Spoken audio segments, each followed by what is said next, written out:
knowledge of growing your own garden, what you're putting in there, what you're putting in your body, and when you do those things, again, when you use food as medicine, then you don't need the other things to, because your body's not going to have that inflammation and those adverse reactions to those things, and you're more in control of the things that are good for you growing yourself.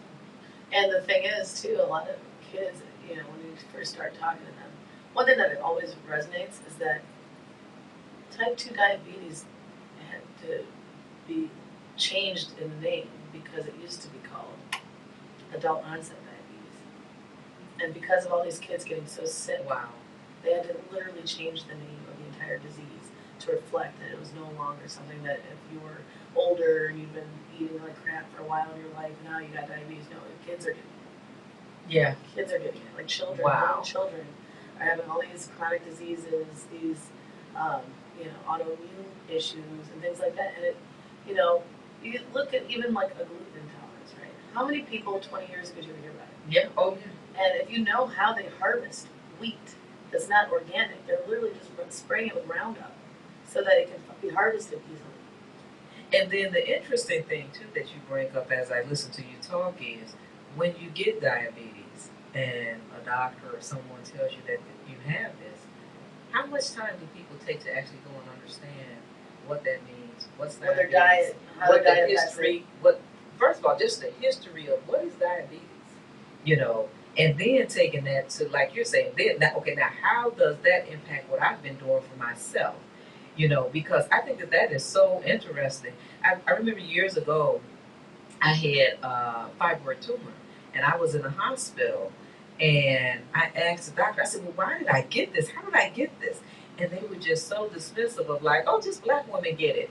And it was like, oh no, that's not an answer, right? I mean, didn't they That's teach not you an more answer. than that in law? I mean, So in medical if I school? do have a bigger risk factor, what is it about my Yeah. lifestyle or genetics that created that risk factor for me so that you know how to address it? And that's why I'm like, no, and so those are all of the little bitty things that made me start just every year, every day, just paying more and more attention to what I am putting in my body to help me understand why I am having the different issues that I am and how I can minimize needing medical procedures and consultation because it's disappointing because sometimes they're just regurgitating what's in the book. And it's like, wow, you went to school, just, it just seems like something is off there. I don't know what it is, but it just didn't make a lot of sense to me. Let's do this. Let's get into some of your programs. Sure. So, your caravan program. Talk about that and why did you feel the need to start that program? Because that seems like one of your biggest programs. Yeah, so caravan, the idea used to be a van, right? Van. But the meaning changed as the program, developed. I started it with a good friend, Amy Budish, Armin Gersh's wife, and we started together because she was really passionate about the food security issue. And so we talked about, like, well, what can we do? When we were talking about the idea of a van at the time, there was another, like the cornucopia place was selling fresh produce out of their van over in the Kinsman neighborhood near Riddle, where one of our Yeah. and I didn't want to reinvent wheels so let's just bring all these different resources in a convoy of a caravan, Okay. A convoy of different resources, wraparound resources, health screenings, cooking demos, music, art, and all kinds of different things that we bring together once a month at the Coit Farmers Market, as building laying that foundation I was talking about earlier. But we also go to the places where for hire in other locations. If you're doing a health and wellness event, or if you're having a block club party or whatever, we can get involved in those things too. We have a smoothie bicycle now. We'll bring out to different events. You have to pedal just to get your smoothie made. And what we do with the caravan is like every month you come, you visit the different wraparound resources. Maybe you taste the cooking demo, get a house screening, you get coupons. Those coupons are good to spend on anything in the market. So now you're able to get access to food, support the local economy, and also be incentivized to take advantage of all these different resources that are available to you might not have known about. So that's what we do with caravans, and we, like I said, we've done them in all kinds of places: Public Square, West Side Market, different farmers markets, potlucks, things like that. People were available for hire for that. An offshoot of that, but its own program is called Care Strong Project. This is a partnership with University Hospital, Okay, sure. and the CASE PA program.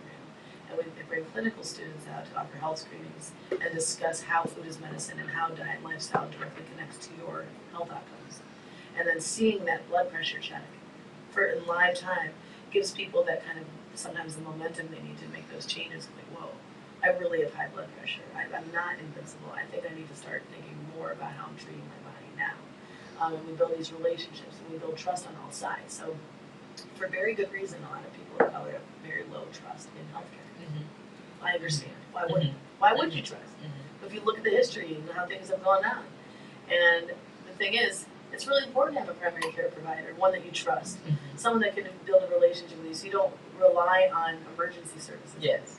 Now you have your stuff all in one place, as on record. Like, hey, like just keeping up with your numbers.